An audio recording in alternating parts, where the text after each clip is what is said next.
ओम नमः शिवाय। हर हर महादेव। दोस्तों बहुत बहुत स्वागत है आपका शिव पुराण के इस सीरीज़ में। आज मैं पढ़ने जा रही हूँ श्री शिव महापुराण के विद्येश्वर संहिता का 14वां अध्याय। इसके पहले के सभी अध्याय और शिव पुराण के महात्म्य का वर्णन भी मेरे चैनल पर है, आप ज़रूर देखिएगा। इस वीडियो में आप सुनने जा रहे हैं अग्नि यज्ञ, देव यज्ञ और ब्रह्म यज्ञ आदि का वर्णन, भगवान शिव के द्वारा 7 वारों का निर्माण तथा उनमें देवाराधन से विभिन्न प्रकार के फलों की प्राप्ति का कथन।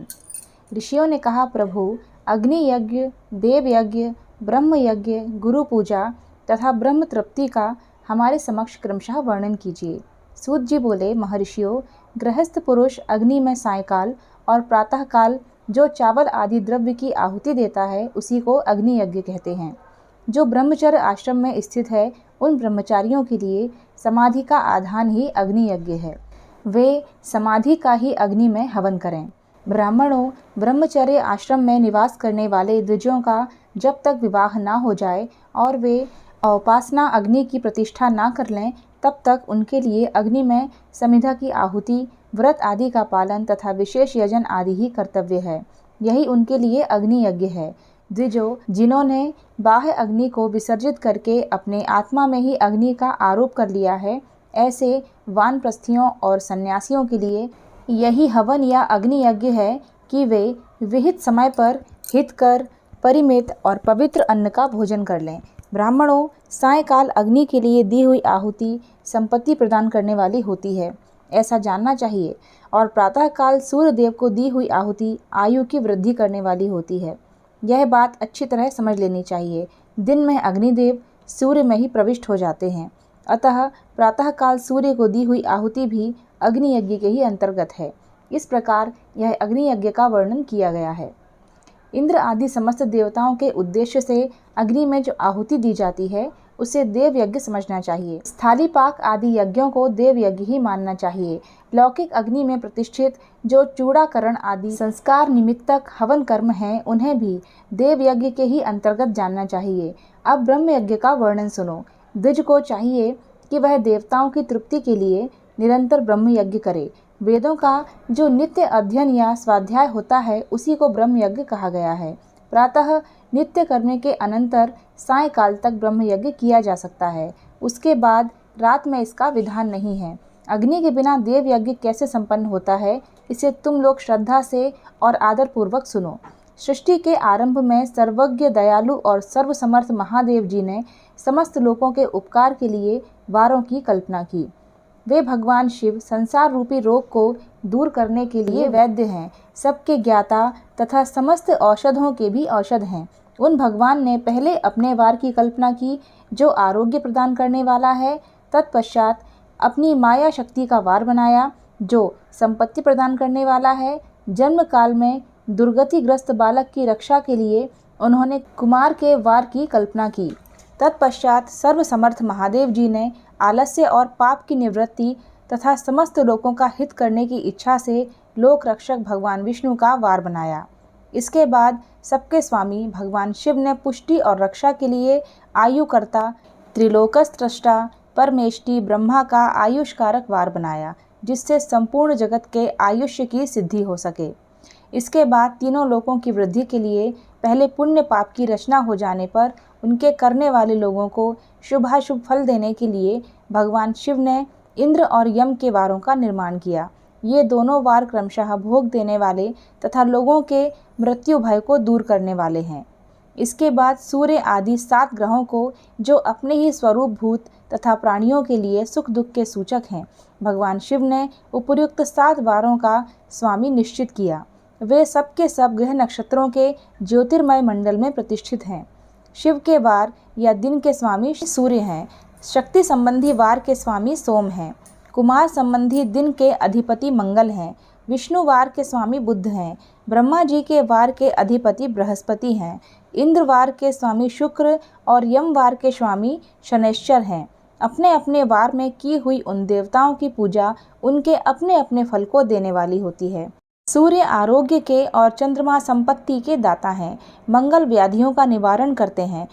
बुध पुष्टि देते हैं। बृहस्पति आयु की वृद्धि करते हैं। शुक्र भोग देते हैं और शनिश्चर मृत्यु का निवारण करते हैं। ये 7 वारों के क्रमशः फल बताए गए हैं जो उन देवताओं की प्रीति से प्राप्त होते हैं। अन्य देवताओं की पूजा फल देने वाले भी भगवान शिव ही हैं। देवताओं की प्रसन्नता के लिए पूजा की 5 प्रकार की ही पद्धति बनाई गई। उन देवताओं के मंत्रों का जप यह पहला प्रकार है। उनके लिए होम करना दूसरा, दान करना तीसरा तथा तप करना चौथा प्रकार है। किसी वेदी पर, प्रतिमा में, अग्नि में अथवा ब्राह्मण के शरीर में आराध्य देवता की भावना करके 16 उपचारों से उनकी पूजा या आराधना करना पांचवा प्रकार है। इनमें पूजा के उत्तरोत्तर आधार श्रेष्ठ हैं। पूर्व के अभाव में उत्तरोत्तर आधार का अवलंबन करना चाहिए। दोनों नेत्रों तथा मस्तक के रोग में और कुष्ठ रोग की शांति के लिए भगवान सूर्य की पूजा करके ब्राह्मणों को भोजन कराएं। तदनंतर एक दिन, 1 मास, 1 वर्ष अथवा 3 वर्ष तक लगातार ऐसा साधन करना चाहिए। इससे यदि प्रबल प्रारब्ध का निर्माण हो जाए तो रोग एवं जरा आदि रोगों का नाश हो जाता है। इष्ट देव के नाम मंत्रों का जप आदि साधन वार आदि के अनुसार फल देते हैं। रविवार को सूर्य देव के लिए, अन्य देवताओं के लिए तथा ब्राह्मणों के लिए विशिष्ट वस्तु अर्पित करें। यह साधन विशिष्ट फल देने वाला होता है तथा इसके द्वारा विशेष रूप से पापों की शांति होती है। सोमवार को विद्वान पुरुष संपत्ति की प्राप्ति के लिए लक्ष्मी आदि की पूजा करे तथा सपत्नीक ब्राह्मणों को घृतपक अन्न का भोजन कराए। मंगलवार को रोगों की शांति के लिए काली आदि की पूजा करे तथा उड़द, मूंग एवं अरहर की दाल आदि से युक्त अन्न ब्राह्मणों को भोजन कराए। बुधवार को विद्वान पुरुष दधि युक्त अन्न से भगवान विष्णु का पूजन करे। ऐसा करने से सदा पुत्र और मित्र, कलत्र आदि की पुष्टि होती है। जो दीर्घायु होने की इच्छा रखता हो वह गुरुवार को देवताओं की पुष्टि के लिए वस्त्र, यज्ञोपवीत तथा घृत मिश्रित खीर से यजन पूजन करे।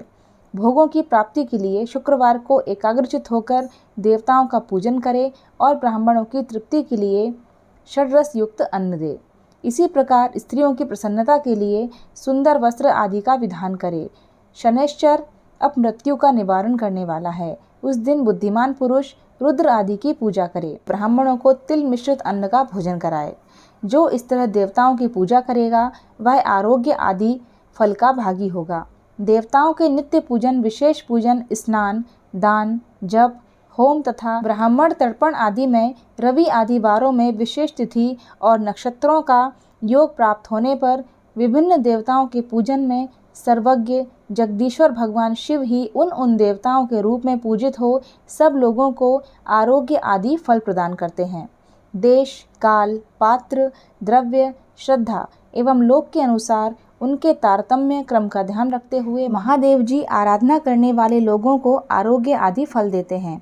शुभ मांगलिक कर्म के आरंभ में और अशुभ अंत्येष्टि आदि कर्म के अंत में तथा जन्म नक्षत्रों के आने पर गृहस्थ पुरुष अपने घर में आरोग्य आदि की समृद्धि के लिए सूर्य आदि ग्रहों का पूजन करें। इससे सिद्ध है कि देवताओं का यजन संपूर्ण अभीष्ट वस्तुओं को देने वाला है। ब्राह्मणों का देव यजन कर्म वैदिक मंत्र के साथ होना चाहिए। यहाँ ब्राह्मण शब्द क्षत्रिय और वैश्य का भी उपलक्षण है। शूद्र आदि दूसरों का देव यज्ञ तांत्रिक विधि से होना चाहिए। शुभ फल की इच्छा रखने वाले मनुष्यों को सातों ही दिन अपनी शक्ति के अनुसार सदा देव पूजन करना चाहिए। निर्धन मनुष्य तपस्या यानी कि व्रत आदि के कष्ट सहन करके और धनी धन के द्वारा देवताओं की आराधना करे। वह बार बार श्रद्धा पूर्वक इस तरह के धर्म का अनुष्ठान करता है और बारंबार पुण्य लोकों में नाना प्रकार के फल भोगकर पुनः इस पृथ्वी पर जन्म ग्रहण करता है। धनवान पुरुष सदा भोग सिद्धि के लिए मार्ग में वृक्ष आदि लगाकर लोगों के लिए छाया की व्यवस्था करें। जलाशय यानी कि कुआं, बावड़ी और पोखरे बनवाए। वेद शास्त्रों की प्रतिष्ठा के लिए पाठशाला का निर्माण करे तथा अन्यान्य प्रकार से भी धर्म का संग्रहण करता रहे। धनी को यह सब कार्य सदा ही करते रहना चाहिए।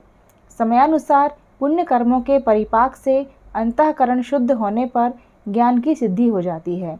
द्विजो जो इस अध्याय को सुनता, पढ़ता अथवा सुनने की व्यवस्था करता है उसे देव यज्ञ का फल प्राप्त होता है।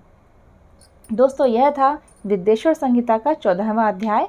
अगले अध्याय के लिए चैनल को सब्सक्राइब ज़रूर कर लीजिए। वीडियो आपको अच्छा लग रहा है, शिव महापुराण सुनने में अच्छी लग रही है तो प्लीज़ दूसरों के साथ भी शेयर कर दीजिए और एक छोटा सा लाइक करने के साथ साथ कमेंट बॉक्स में हर हर महादेव लिख दीजिए, ताकि हमको भी मोटिवेशन मिल सके कि हम इसी तरह से अच्छे वीडियोज़ आपके लिए लाते रहें। फिर मिलते हैं अगले वीडियो में। हर हर महादेव, जय माता दी।